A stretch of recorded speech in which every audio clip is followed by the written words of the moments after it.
നമസ്കാരം. പ്രേമിച്ച് വിവാഹം കഴിച്ച ദമ്പതിമാർക്ക് എങ്ങനെ ഒരു സന്തുഷ്ട ദാമ്പത്യ ജീവിതം നയിക്കാം? ഇന്ന് ഞാൻ നിങ്ങളോട് പങ്കിടാൻ ഉദ്ദേശിക്കുന്ന സന്ദേശം ഇതാണ്. കഴിഞ്ഞ 3-4 വീഡിയോകളിൽ പ്രേമത്തെക്കുറിച്ച് നാം വിശദമായി ചർച്ച ചെയ്തു.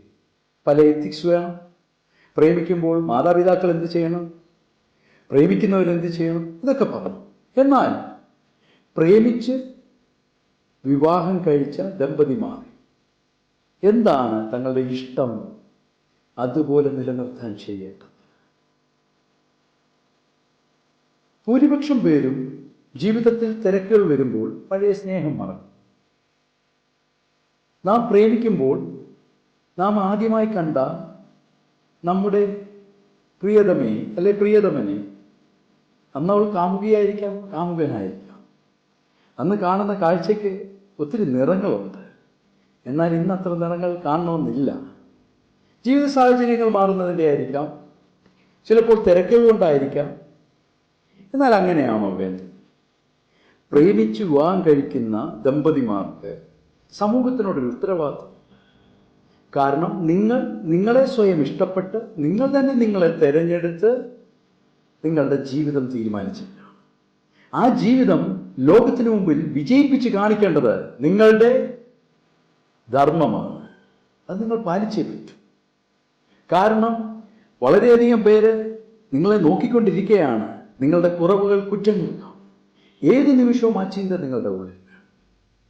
കാരണം നിങ്ങൾ വിപ്ലവം ഉണ്ടാക്കി സ്നേഹിച്ച് വിവാഹ ജീവിതത്തിലെത്തിയവർ. നിങ്ങളുടെ ജീവിതാവസാനം വരെ നിങ്ങളുടെ ആ പ്രേമവും സ്നേഹവും ഇഷ്ടവും എല്ലാം കാണും. എങ്കിൽ മാത്രമേ നമ്മുടെ ജീവിതം കൊണ്ട് ഈ സമൂഹത്തിന് മനസ്സിലാവുകയുള്ളൂ ഇത് ശരിയായിരുന്നു. പ്രിയമുള്ളവരെ, എന്താണ് നാം ഇതിന് ചെയ്യേണ്ടത്? ശരിക്കും നമ്മൾ ആദ്യകാലങ്ങളിൽ കാണുമ്പോൾ നമുക്ക് വലിയ ഇഷ്ടമാണ്. നാം ഇഷ്ടപ്പെടുന്ന ഒരാളെ നമുക്ക് കാണുക, അയാളെ പരിചയപ്പെടുക, അയാളെ സ്നേഹിക്കുക, അയാളെ നമ്മുടെ ജീവിത പങ്കാളിയായി ചേർക്കുക. ഇതൊക്കെ ഒരു വലിയ കാര്യമാണ്. നമ്മുടെ ഇഷ്ടപ്പെട്ട ആളെ നാം ജീവിത പങ്കാളിയാക്കുമ്പോൾ എന്തോ നേടിയ ഒരു പ്രതീതിയാണ് എല്ലാവരും. പക്ഷെ ആ പ്രതീതി ജീവിതാവസാനം വരെ നിലനിർത്തുന്ന എത്ര പേരുണ്ട്? എനിക്കറിയാം കുറേ ആളുകൾ ജീവിതാവസാനം വരെ വളരെ ആത്മാർത്ഥമായി പ്രേമിച്ച് സ്നേഹിച്ച് കഴിയുന്ന ദമ്പതിമാർ. നിങ്ങളോട് എനിക്ക് പറയാനുള്ളത്, നിങ്ങൾ ആദ്യം കണ്ടപ്പോൾ നിങ്ങളുടെ മനസ്സിൽ നിങ്ങളുടെ ഓപ്പോസിറ്റ് സെക്സിനോട് തോന്നിയ ആ അട്രാക്ഷൻ ലൈഫ് ലോങ് നിങ്ങൾ നിലനിർത്താൻ പറ്റും. ഒരു കുറവുമില്ലാതെ ആ അട്രാക്ഷൻ നിങ്ങൾ കൊണ്ടു നടക്കാൻ പറ്റും. എങ്കിൽ നിങ്ങൾ വിജയിച്ചു. നാം ഇഷ്ടപ്പെടുന്ന വ്യക്തിക്ക് എന്നും ഒരേ കളറാണ്, ഒരേ പ്രായമാണ്, ഒരേ മുഖമാണ്. ശരിയല്ലേ? നാം വളരെയധികം സ്നേഹിച്ച് നേടിയെടുത്താണ്. എന്നും ആ സ്നേഹം നാം നിലനിർത്തണ്ടേ? നന്നായി ഒന്ന് ആലോചിച്ചേ. ജീവിതത്തിൽ വിജയിക്കണമെന്നുണ്ടെങ്കിൽ ആ സ്നേഹം എന്നും നമ്മുടെ ഹൃദയത്തിനുള്ളിൽ സൂക്ഷിക്കും. ആദ്യകാലത്ത് നമുക്ക് ലഭിച്ച, പണ്ട് എഴുത്തായിരുന്നു, ഇപ്പം മെസ്സേജുകളായിരിക്കാം, അതൊക്കെ നമ്മുടെ ഉള്ളിൽ ഇടയ്ക്കിടയ്ക്ക് വരും. ജീവിതത്തിൻ്റെ ആദ്യകാലങ്ങളിലുണ്ടായ സ്നേഹത്തിൻ്റെ തീവ്രത അതേപോലെ നിലനിർത്തണം. അങ്ങനെ നിലനിർത്തിയാൽ നിങ്ങളുടെ വിവാഹ ജീവിതം എന്നും ഒരു വിജയം. നിങ്ങൾ എന്തിനാ സ്നേഹിച്ചേ? നല്ല ഇഷ്ടമുള്ളവർക്ക് ഒരുമിക്കാൻ മാത്രമാണോ? അല്ല. നിങ്ങളുടെ ഒരുമയിലൂടെ നിങ്ങൾക്കിഷ്ടമുള്ള ദൈവം നിങ്ങൾക്ക് നൽകുന്ന കുറേ കുഞ്ഞുങ്ങളെ ഈ ലോകത്തിന് നൽകാനുണ്ട്. ആ കുഞ്ഞുങ്ങൾ വളർന്നു വരുമ്പോൾ അവരവരുടെ അച്ഛനെ അമ്മയെ കണ്ട് അഭിമാനം കൊള്ളും. കാരണം എൻ്റെ അച്ഛനും അമ്മയും ഇഷ്ടപ്പെട്ട് കിട്ടിയതാണ്. അവരുടെ സ്നേഹം എന്നും നിലനിൽക്കും. തീർച്ചയായും നിങ്ങളത് ചെയ്യണം. നിങ്ങൾ മാതാപിതാക്കളെ വിഷമിപ്പിച്ചു കാണും ആദ്യകാലങ്ങളിൽ, നിങ്ങളുടെ സഹോദരങ്ങളെ വിഷമിപ്പിച്ചു കാണും, നിങ്ങളുടെ ബന്ധുക്കളെ വിഷമിപ്പിച്ചു കാണും. ഇതൊക്കെ ഉണ്ടെങ്കിലും അവസാനം നിങ്ങൾ ഒന്നായി. ഇവരെയെല്ലാം നിങ്ങൾ കാണിച്ചു കൊടുക്കണം നിങ്ങളുടെ സ്നേഹത്തിൻ്റെ ശക്തി എന്താണ്, വില എന്താണ്. ഞാൻ പറഞ്ഞു, ആദ്യം ദമ്പതിമാർ ശ്രദ്ധിക്കേണ്ട കാര്യം, നിങ്ങളുടെ സ്നേഹത്തിൻ്റെ തീവ്രത അതേപോലെ നിലനിർത്തുക. രണ്ടാമത്, നിങ്ങൾ വിവാഹം കഴിക്കുന്നതിന് മുമ്പ് എപ്പോൾ സംസാരിച്ചാലും ഒരാളെ കിട്ടുമായിരുന്നു. ഏത് സമയം വിളിച്ചാലും വേറെ ആരോട് സംസാരിച്ചില്ലെങ്കിലും നിങ്ങളുടെ ഫോണുകൾ ഓണായിരുന്നു. അതായത് നിങ്ങളുടെ സന്ദേശങ്ങൾ പരസ്പരം നിങ്ങളായിരിക്കും ആദ്യം എടുക്കുന്നത്. എപ്പോഴും നിങ്ങൾ കാതോർത്തിരിക്കും, അല്ലെങ്കിൽ നിങ്ങൾ കാണാൻ വെമ്പൽ കൊണ്ടിരിക്കും. എന്നാൽ വിവാഹ ജീവിതത്തിലേക്ക് കടന്നു കഴിയുമ്പോൾ തിരക്കുകൾ കാരണം പലപ്പോഴും നമുക്ക് ഫോൺ ചെയ്യാൻ പറ്റിയെന്ന് വരത്തില്ല. എവിടെയെങ്കിലും പോയാലും ആദ്യമൊക്കെ എപ്പോഴും വിളിക്കും, പിന്നെ അതിൻ്റെ അളവ് കുറയും. എങ്കിൽ അങ്ങനെ ആവരുത്. തീർച്ചയായും നിങ്ങൾ പോകുമ്പോഴും വരുമ്പോഴും എപ്പോഴും നിങ്ങളുടെ ഭാര്യയോടാണെങ്കിൽ യാത്ര പറഞ്ഞു പോവുക, ഭർത്താവിനോട് യാത്ര പോകുക, ഇടയ്ക്കിടയ്ക്ക് ഒന്ന് വിളിച്ച് വിശേഷം അന്വേഷിക്കുന്നത് നല്ലതായിരിക്കും. ആ പണ്ടത്തെ കാലത്തെ അതേ തീവ്രത, അതേ പ്രേമത്തോടു കൂടി നിങ്ങൾക്ക് നിങ്ങളുടെ പങ്കാളിയെ വയ്ക്കും. തീർച്ചയായും അത് അവരിൽ വീണ്ടും ആ സ്നേഹവിഞ്ഞിനെ ഉണർത്തിക്കൊണ്ടിരിക്കും. നിങ്ങളോടുള്ള ആ ഒരു താല്പര്യം, നിങ്ങളോടുള്ള ആ ഇഷ്ടം അതുപോലെ നിലനിർത്താൻ ഏറ്റവും വലിയൊരു കുറുക്കുവഴിയാണ് ഈ ഇടയ്ക്കിടയ്ക്കുള്ള കമ്മ്യൂണിക്കേഷൻ. തീർച്ചയായും നിങ്ങൾ നിങ്ങളുടെ ഭാര്യ ദൂരെ പോയാൽ ഭർത്താവിനെ ഇടയ്ക്കിടയ്ക്ക് വിളിച്ചുകൊണ്ടിരിക്കുന്നത്. പിന്നീട് എനിക്ക് ഓർപ്പിക്കാനുള്ളത്, നിങ്ങൾ പണ്ട് ഒരുമിച്ചിരിക്കാൻ സമയം നിങ്ങൾക്കില്ലായിരുന്നു. എങ്ങനെയെങ്കിലും ആരുടെയും ഒക്കെ കണ്ണു വെട്ടിച്ചാണ് നിങ്ങൾ ഒരുമിച്ചിരിക്കുന്നത്. ഇന്ന് നിങ്ങൾ നിങ്ങളുടെ സ്വന്തമാണ്. എല്ലാ ദിവസവും കുറച്ച് സമയം നിങ്ങൾ ഒരുമിച്ചിരിക്കും. ആ സമയങ്ങളിൽ ഒരിക്കലും നിങ്ങളൊരു തർക്കത്തിന് വിഷയമാണ്. നിങ്ങളുടെ പ്രേമകാലത്ത് അന്ന് പ്രേമിച്ച് നടന്ന ആ സമയത്തുണ്ടായ നല്ല നല്ല അനുഭവങ്ങൾ പങ്കു പരസ്പരം നിങ്ങൾ അങ്ങോട്ടും ഇങ്ങോട്ടും ആ സ്നേഹത്തിൻ്റെ തീവ്രത പോയിട്ടുണ്ട്. ഇടയ്ക്കിടയ്ക്ക് ഒന്ന് അനുമോദിക്കുന്നത് നല്ലതാണ്. പണ്ട് നിങ്ങൾ ഒരു കാര്യവുമില്ലാതെ പങ്കാളിയായ ഒത്തിരി അനുമോദിച്ചിട്ടുണ്ട്. എന്ത് ചെയ്താലും അത് പോസിറ്റീവായിട്ടാണ് നടക്കുന്നത്. ഇപ്പോഴും അതേ പോസിറ്റീവായിട്ട് നിങ്ങൾക്ക് കാണാം. ഏത് നെഗറ്റീവിനെ നമുക്ക് പോസിറ്റീവായി മാറ്റാൻ പറ്റും. തീർച്ചയായും നിങ്ങൾ പഴയ കാമുകന്മാരാണ്, കല്യാണം കഴിച്ചതേ ഉള്ളൂ. കൂടുതൽ തീവ്രതയോടുകൂടി നിങ്ങൾ കുറേ സമയം ചിലവിടുക, നിങ്ങളുടെ സ്നേഹം പ്രകടിപ്പിക്കുക. പിന്നെ വിവാഹം കഴിഞ്ഞ് കുറേ നാൾ കഴിയുമ്പോഴത്തേക്ക് നമുക്ക് മക്കളായി, ബാക്കിയുള്ള തിരക്കുകളായി, പിന്നെ നമുക്ക് ആ പഴയ സ്നേഹത്തിന് കുറച്ച് ഇടിവ് വരും, സ്വാഭാവികമാണ്. എന്നാൽ എല്ലാ ദിവസവും രാവിലെ പരസ്പരം ഒന്ന് ചേർത്ത്, നിങ്ങൾ ജോലിക്ക് പോകുമ്പോൾ ഒന്ന് ചേർത്ത് ഒരു ചുംബനമൊക്കെ ഭാര്യയ്ക്ക്, ഭർത്താവും ഭാര്യയും സന്തോഷത്തോടെ അതിൽ പോവുകയാണ്. തിരിച്ചു വൈകുന്നേരം ഭാര്യയ്ക്ക് ജോലിയില്ലെങ്കിൽ ഭർത്താവിനെ ഓർക്കാം, രണ്ടുപേരും ജോലി ചെയ്യുന്ന സാഹചര്യമാണ്. തിരിച്ചു വന്ന് എത്രയും പെട്ടെന്ന് തൻ്റെ വീട്ടിലെത്താനായിരിക്കും നല്ല നല്ല ഓർമ്മകൾ പുതുക്കുക. അത് നിങ്ങളെ വല്ലാതെ സഹായിക്കും. ഞാൻ പറഞ്ഞല്ലോ, പരസ്പരം സ്നേഹിക്കുന്നതിന് എന്നും ഒരു മത്സര ബുദ്ധിയോടുകൂടി മുന്നോട്ട് പോയാൽ ഒരിക്കലും സ്നേഹം ഒരു ബാധ്യതയാക്കി മാറ്റരുത്. അത് മനസ്സിൽ നിന്ന് വരേണ്ടതാണ്. അതങ്ങനെ വന്നാൽ തീർച്ചയായും നിങ്ങളുടെ ജീവിതം എന്നും ഊഷ്മളമായിരിക്കും.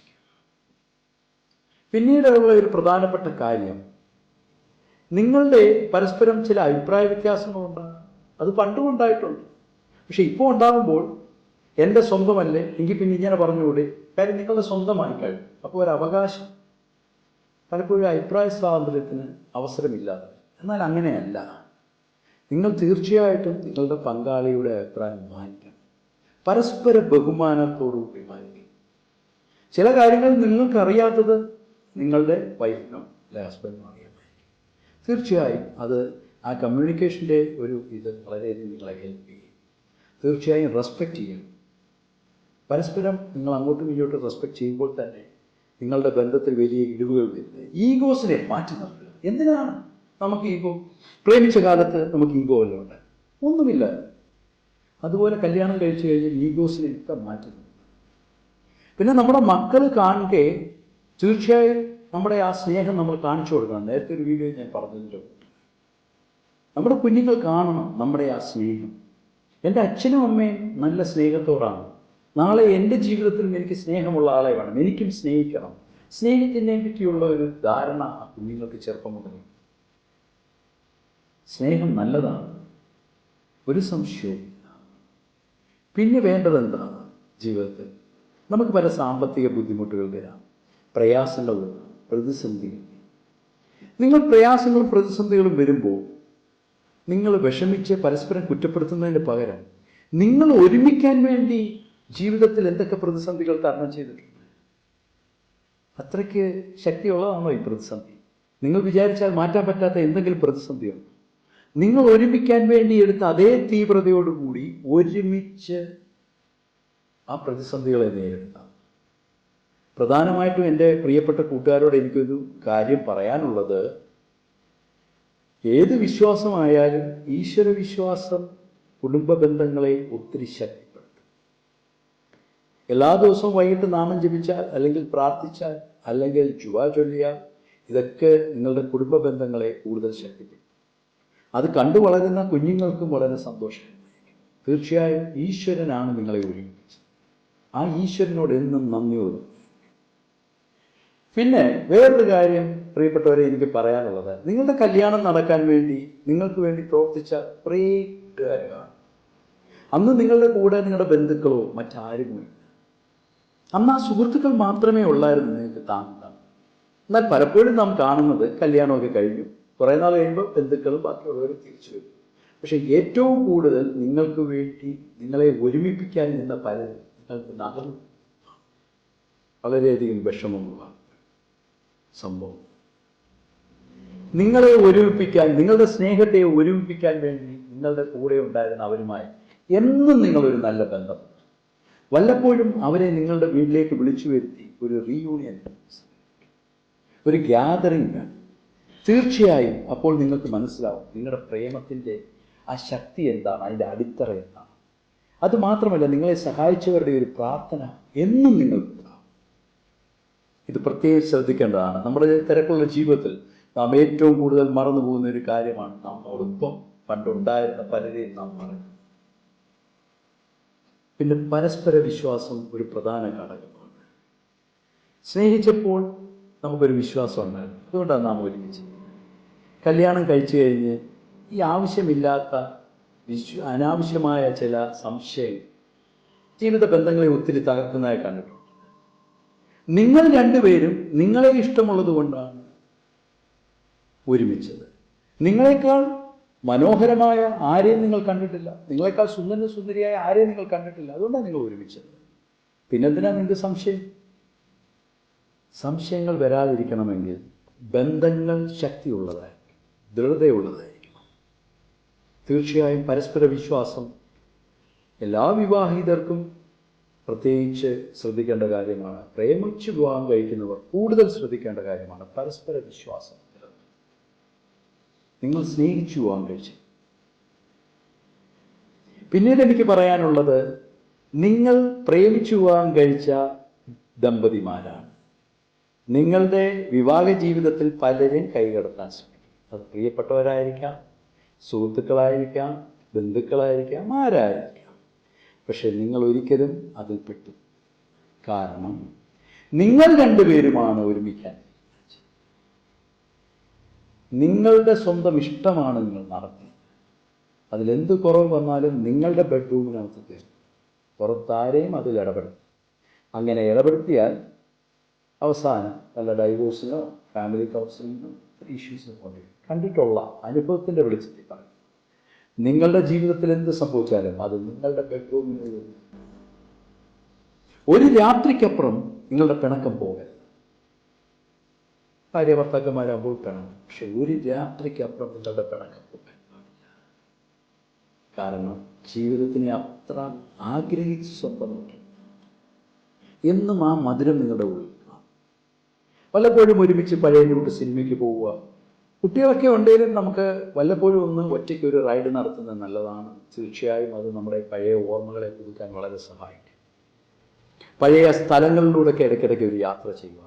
ഏറ്റവും കൂടുതൽ പരസ്പരം ഒരു ദേഷ്യം വരുമ്പോൾ വിളിച്ചുകൊണ്ട് രണ്ടുപേരും കൂടെ പണ്ട് ആദ്യമായി കണ്ട സ്ഥലത്ത്, അല്ലെങ്കിൽ പഴയ ആ ഏറ്റവും കൂടുതൽ നിങ്ങൾ ഒരുമിച്ച് ചെലവഴിച്ച് ആ സ്ഥലത്തൊക്കെ ഒന്ന് പോയാൽ തീരാവുന്ന പിണക്കങ്ങളേ ഉള്ളൂ. അങ്ങനെ വരുമ്പോൾ നമുക്ക് ഇവിടെ ഈ ഡൈവോഴ്സൊക്കെ ഒത്തിരി കുറയും.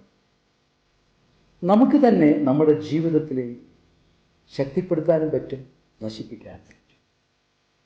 പ്രേമിച്ചു വിവാഹം കഴിച്ച എൻ്റെ പ്രിയപ്പെട്ട കൂട്ടുകാർ, ജീവിതത്തിൽ എന്നും നിങ്ങൾക്ക് വസന്തമായിരിക്കും. എന്നും നിങ്ങളുടെ ഉള്ളിൽ ആ പ്രേമം കാണട്ടെ. നിങ്ങളുടെ സ്നേഹത്തിന് മരണമില്ല. ജീവിതകാലം മുഴുവൻ ആ സ്നേഹം കാണും. എങ്കിൽ മാത്രമേ ഈ ലോകത്തിന് നിങ്ങളൊരു മാതൃകയാവൂ. ആരെങ്കിലും പ്രേമിക്കുന്നവരെ പ്രോത്സാഹിപ്പിക്കാൻ മറ്റുള്ളവർക്ക് തോന്നണമെങ്കിലും നിങ്ങളുടെ ജീവിതം തീർച്ചയായും നല്ല നല്ല വിവാഹ ജീവിതത്തിലൂടെ മുന്നോട്ട് നീങ്ങാൻ ദൈവം നിങ്ങളെ അനുഗ്രഹിക്കട്ടെ. എൻ്റെ എല്ലാ പ്രാർത്ഥനകളും നിങ്ങളോടൊപ്പം ഉണ്ട്. എനിക്ക് വേണ്ടി പ്രാർത്ഥിക്കുക. വീണ്ടും കാണും വരെ നമസ്കാരം.